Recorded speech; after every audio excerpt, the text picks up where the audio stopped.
Hi guys, welcome back to my channel. I wanted to film this video really quickly for you because I see a lot of comments on Reddit of people wondering the differences and if it's worth getting the new 12th gen Kindle Paperwhite. I've got both the regular and the signature versus the last 11th gen Paperwhite that came out a couple years ago. So in case you've never been to my channel, I review a bunch of different things. A lot of it is tech, and one of my most popular videos is actually my Books Palma ebook review. It was the little small ebook reader that everybody became obsessed with.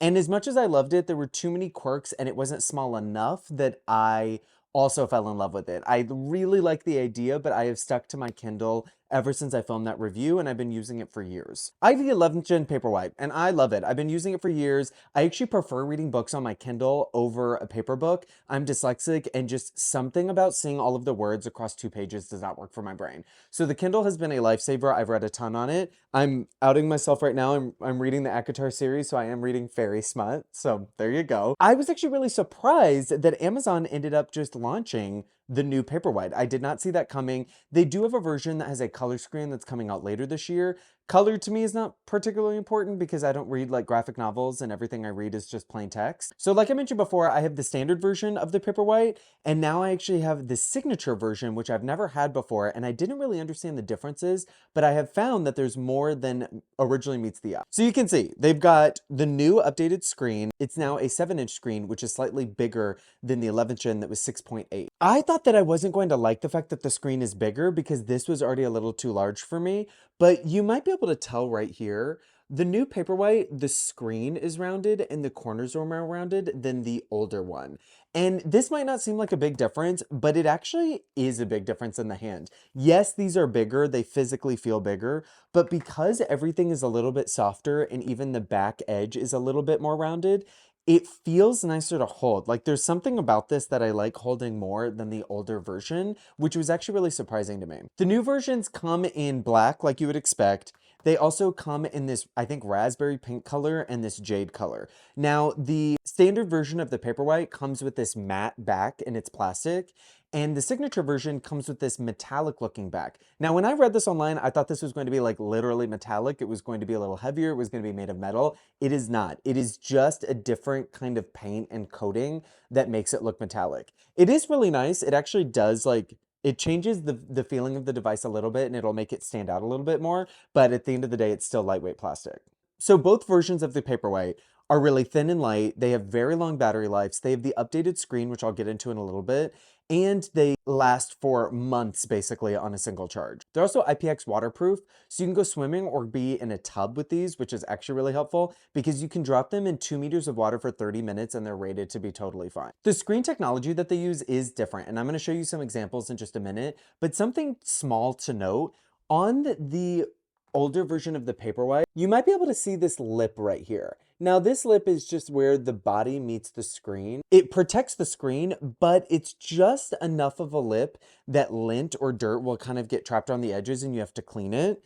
Something that I noticed that they've changed on the newer versions, that lip is still there, but it's a little bit more raised, but it sinks further back on the screen. So you actually have, the edge is a little bit more prominent to hold, but since it is now more flush with the display, you actually have an easier time cleaning it off. It is a very, very tiny change, but it's something I noticed. Between the standard and the signature Paperwhite, there's actually a couple more differences. The signature comes with more storage, so if you carry more files or more audiobooks, that's going to matter for you. It uses the same exact screen and backlight, but it has wireless charging on the back, so you can actually put it on a charger, or they sell a dock, so your Kindle is charged forever, basically. And on the very front, you can see right here, it's got this little sensor, and that is actually an ambient light sensor.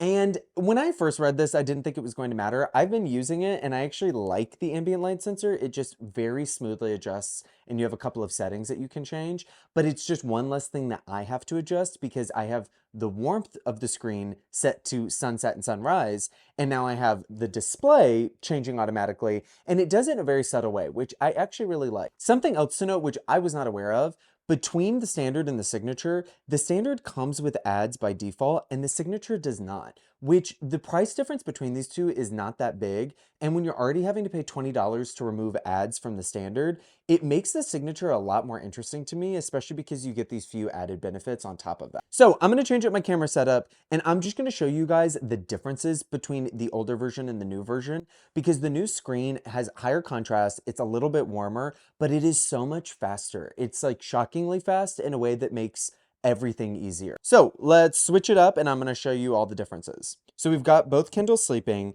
and you can have the book cover on the front of your display in case you don't feel shame like me about reading ACOTAR.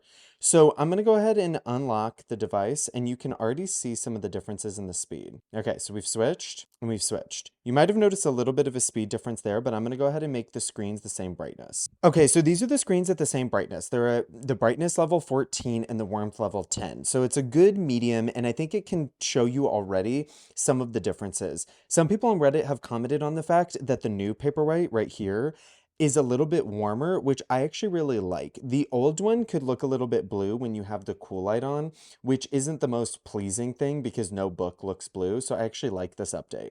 But let me go ahead and go home. You can see really quickly, this one already took a second to load and this one was instant. And if I scroll,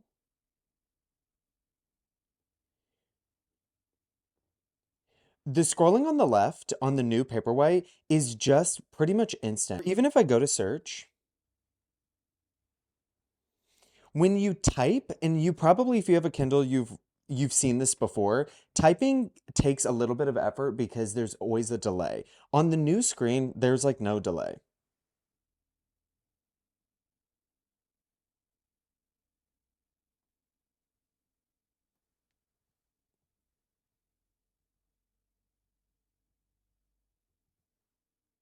You can still do it pretty quickly, but I think that that will show you the difference between the two. So even if I tap this at the same time,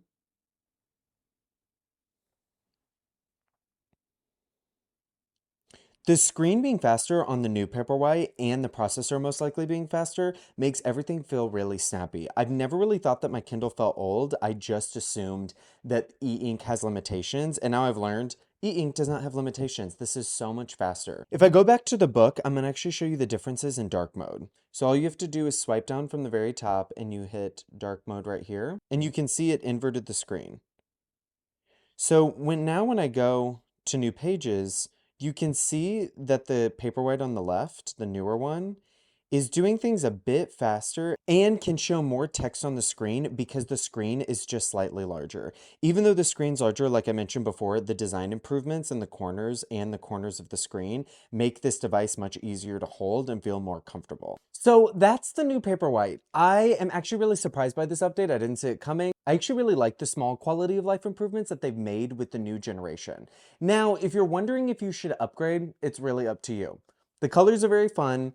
The device is a lot more comfortable to hold for me, and I really like the fact that the screen is a lot faster and the processor seems to be faster. Now, if you can find an 11th gen Paperwhite on like a really good discounted sale, I would say go for it. If you've never had a Kindle, you will not notice a difference. And if you have a Kindle and you're watching this video and you're wondering if you should upgrade, I'm here to give you the excuse to upgrade if you can get the 20% trade-off value or sell your Kindle for a pretty good resale value. It's very fun. You obviously care about tech and e-readers and you are very interested because you're watching this video. So just go for it and enjoy it. It is not a huge update, but it is enough of an update that the device feels really fresh. And it does feel like Amazon's just trying to improve the experience in a bunch of small ways, which adds up to a new modern package. So if you guys like this video, go ahead and give it a thumbs up and subscribe. I do videos like this every single week. And if you want me to review the Kindle Colorsoft, let me know. I don't know if I particularly care about that device because like I mentioned, I don't really read things that have color, but maybe I will, or maybe it'll be really interesting. And I'm curious to see what the contrast is on that color screen versus a black and white screen, because traditionally color screens do not look as good displaying black and white text as a traditional e-ink screen. So maybe there'll be a big difference there. I don't know. That comes out later this month. But with that, that is my video, and I will see you guys in the next one.